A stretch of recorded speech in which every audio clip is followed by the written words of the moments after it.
Le combat spirituel, chapitre 11.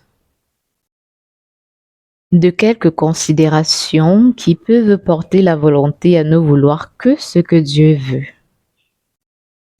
Afin d'engager plus facilement notre volonté à ne vouloir rien que ce que Dieu veut et à ne chercher que sa gloire, souvenons-nous qu'il a daigné nous aimer et nous honorer le premier en mille manières différentes.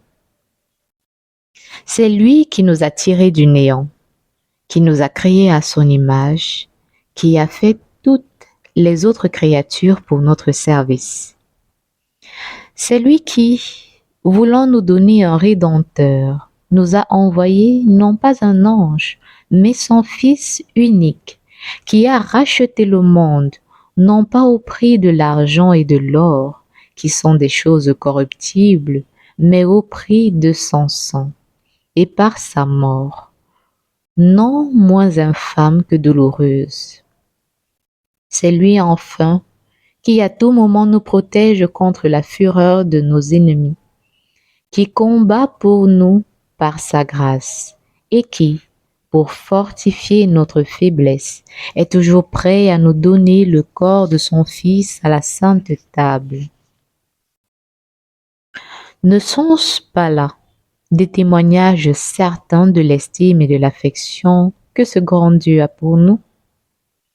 Qui pourrait comprendre jusqu'où va sa charité dans des créatures aussi pauvres et aussi viles que nous sommes, et jusqu'où doit aller notre reconnaissance pour ce bienfaiteur de qui nous tenons tout.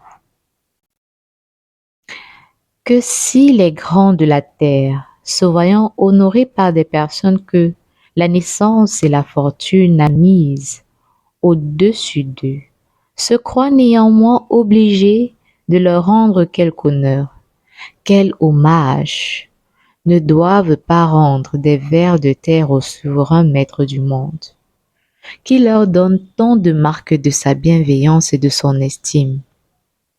Il faut surtout nous souvenir que cette infinie majesté mérite que nous la servions par le principe d'un amour très pur, qui ne cherche qu'à lui plaire.